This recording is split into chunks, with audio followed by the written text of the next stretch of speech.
important for our military, so important, and people don't talk about it.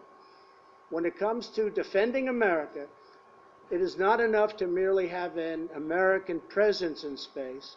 We must have American dominance in space. So important. Very importantly, I'm hereby directing the Department of Defense and Pentagon to immediately begin the process necessary to establish a Space Force as the sixth branch of the armed forces. That's a big statement. We are going to have the Air Force and we are going to have the Space Force, separate but equal. Now we are ready to begin the next great chapter of American space exploration. This is a very important day. This is a very important gathering. A new generation of young people seeks to challenge, really challenge hard to get to be there first. They did the impossible because they knew that together there is absolutely nothing Americans can't do. When we get together, there's nobody even close. Now we are ready to begin the next great chapter of American space exploration. This is a very important day. This is a very important gathering. A new generation of young people seeks to challenge, really challenge hard to get their talent and their skill to work.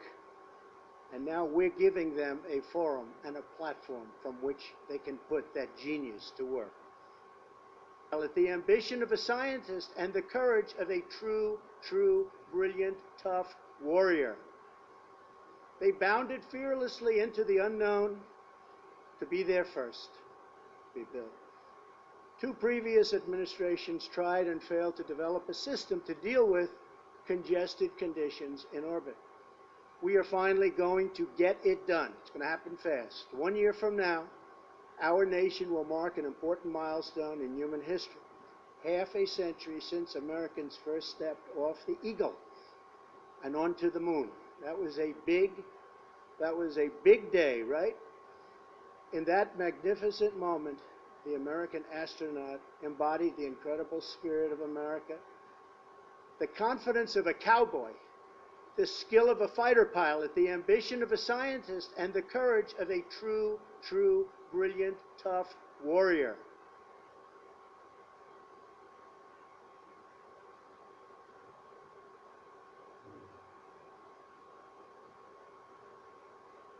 We, as a nation, have assets in space of incalculable value. And so when you think of what a military does, as a minimum, they would protect a nation's interest, a nation's assets. And space is another place. You have the ground or the air, and you have space. So it's not a weird idea to say we perhaps should have a Space Force. The question is, does the Air Force think that they can't handle it under the current administrative, bureaucratic structures? And if not, then maybe it's a good idea. But if the generals say, we got this, then I don't see the need to force it on them. What I also have noticed in the last few months is that the Chinese and the Russians have gotten more active in very interesting ways. So the Chinese went up and destroyed one of their old satellites, and the Russians went up and essentially deactivated one. And I thought that they were, in some sense, signaling, you know, we have the capacity to go up into space and to screw around with stuff or to destroy it entirely. The fact that they could do it to theirs means they could just as easily do it to American stuff. Every single thing you do in space is a capability. Okay? Can you send people into space? Can you dock in space? Can you spacewalk? Can you stay in space for months, for a year? Can you no nukes in space? It's if there's a treaty that promises peaceful uses of outer space. By the way, there's more than just an arena for conflict. The UN Space Treaty that promises peaceful. Do you think it's inevitable that space becomes an arena for conflict? The UN Space Treaty that promises peaceful uses of outer space. By the way, there's more than just no nukes in space. It's if there's an astronaut in need from another country, then you're obligated to assist them. It's a very nicely worded document. But there's a part of me that always says, why do we promise we'll treat each other nicely in space? If that's successful, why don't we have a peaceful use of Earth treaty? If it works there, it seems to me it should work on Earth. Right. And if we can't get it to work on Earth, why should I have any confidence at all that somehow, oh, now we're in space, now we'll all be friends? Right.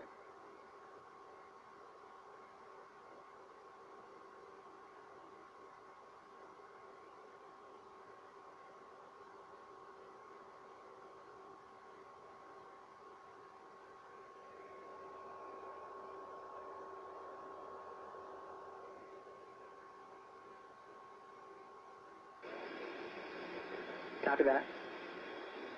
797 here, you want 98? Lots clear. 7, go ahead. Alpha with 10 o'clock high. This is Houston. Say again, 7. We have a bogey at 10 o'clock high.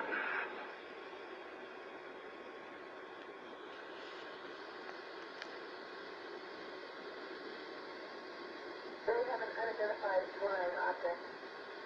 All advised that appears to be public. It just seems to be tagging along with us.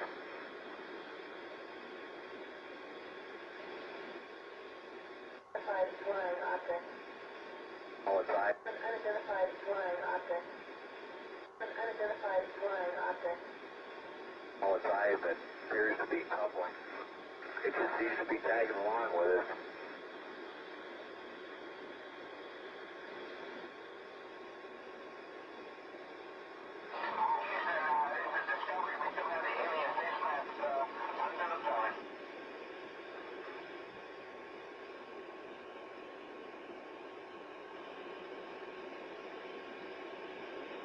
Houston, we got somebody out the front window with a pair of binoculars and a zoom lens. We're trying to get a pretty good idea on this thing.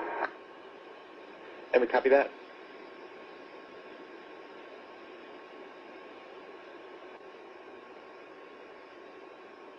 Okay, I don't know if you guys are still tracking it with the camera. Yeah, Max. Go.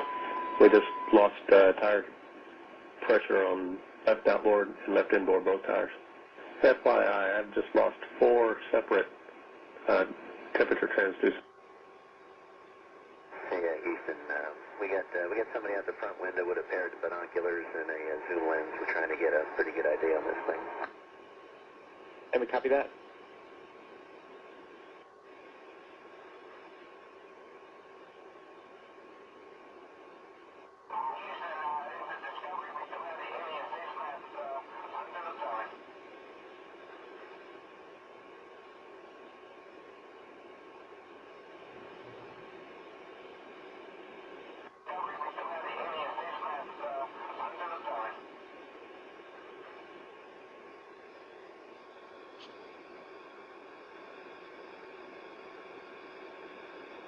Houston, we got somebody out the front window with a pair of binoculars and a zoom lens. We're trying to get a pretty good idea on this thing.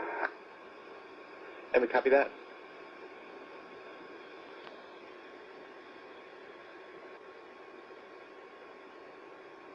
Okay, I don't know if you guys are still tracking it with the camera. Yeah, Max. Go. We just lost tire pressure on left outboard and left inboard, both tires. FYI, I've just lost 4 separate temperature transducers on the left side of the vehicle, hydraulic return temperatures. 4 high return temps? To the left outboard and left inboard elevons. Okay, is there anything common to them, DSC or MDM or anything? I mean, you're telling me you lost them all at exactly the same time? No, not exactly. They were within probably 4 or 5 seconds of each other. Okay. Where are those? Where is that instrumentation located? All 4 of them are located in the aft part of the left wing, right in front of the elevon actuators. And there is no commonality. No commonality. And there's no commonality between all these tire pressure instrumentations and the hydraulic return instrumentations? No, sir, there's not. We've also lost the nose gear down talk back and the right main gear down talk back. Nose gear and right main gear down talkbacks. Yes, sir. And flight econ? ACOM. I've got 4 temperature sensors on the bottom line data that are all scale low. Columbia, Houston, UHF comm check.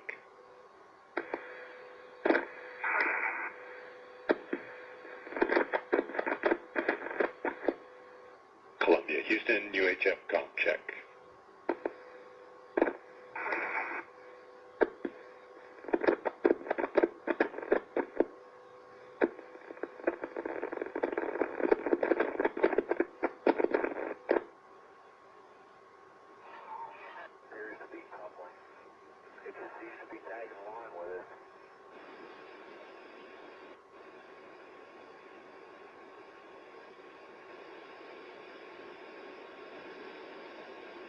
We have an unidentified flying object. All advise that appears. We have an unidentified flying object. All advise that appears to be tumbling. It just seems to be tagging along with us.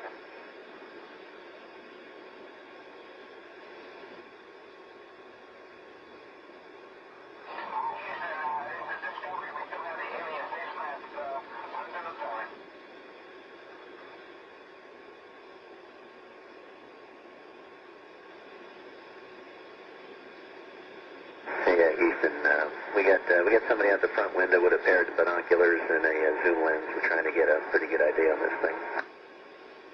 And we copy that. Yeah, Houston, we got somebody out the front window with a pair of binoculars and a zoom lens. We're trying to get a pretty good idea on this thing. And we copy that.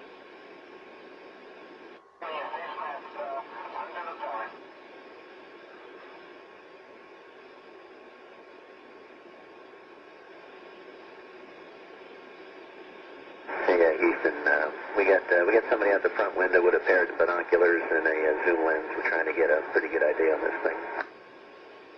And we copy that.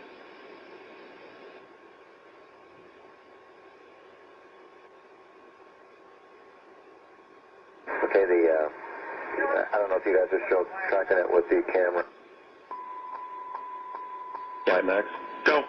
We just lost tire pressure on left outboard and left inboard, both tires.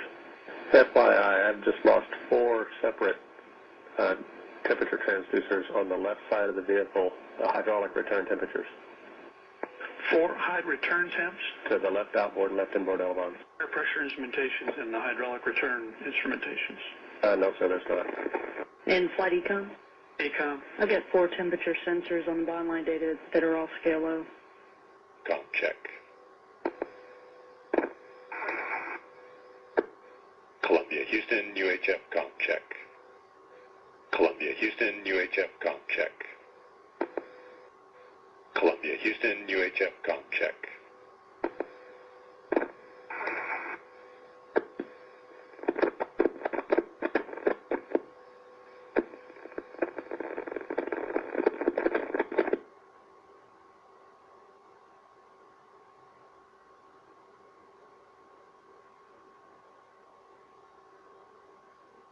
After the Martian moon, Phobos. Their mission was to photograph Mars and land probes on its moon. One was accidentally switched off by a mission operator. It must be pointed out that the flying saucer version is not ours. We'd have wanted it to all be that way.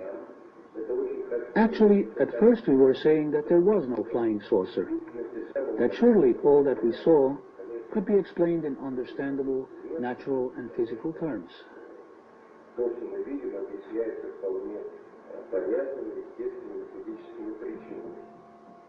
5 months later, in September 1989, British Channel 4 runs a new Phobos mission to Mars. Last year, the Soviets launched 2 spacecraft to the planet, both named after the Martian moon, Phobos. Their mission was to photograph Mars and land probes on its moon. One was accidentally switched off by a mission operator. But the second reached Mars and transmitted pictures that are still puzzling Soviet scientists. As it swung over the equator, it took pictures from a height of 6,000 kilometers. This is an infrared photograph. It shows differences in temperature. The dark patches are colder. This section covers 600 kilometers. It shows objects down to the size of 2 kilometers. It's the most detailed infrared picture of the planet's surface. We have some very, very thin lines on the surface of Mars in the infrared, which means it's heat. It's not visible as heat. You can see it through clouds if you wanted to. These have a resolution, these have a width, I would guess, of 6. Scientists are also puzzled by this shadow pictured on the surface of Mars by both optical and heat-seeking cameras. They're convinced it's a shadow because they can see objects on the surface beneath. But a shadow of what? Finally, there's the mystery of the vanishing spacecraft. The Russians have yet to release the last picture transmitted by Phobos before it lost contact with ground control. But the Russians have said that it shows an object coming towards the spacecraft, an object which, in their words, should not have been there. Is totally baseless. Popovich refers to this as an unidentified flying object. Then in December 1991, Marina Popovich, former cosmonaut trainee and retired Air Force colonel, holds a surprise press conference at the Russian consulate in San Francisco.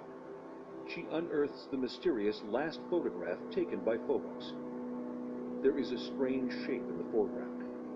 Colonel Popovich refers to this as an unidentified flying object, a UFO. The object is juxtaposed against what appears to be the planet's tiny moonlet, Phobos, for which the craft is named. But how is the mysterious shadow explained? The Russians say it is a shadow of some object on or just above the Martian surface. Upon further examination in April 1992, when all of the related photographs are compared side by side, scientists reach the conclusion that the shadow is actually moving.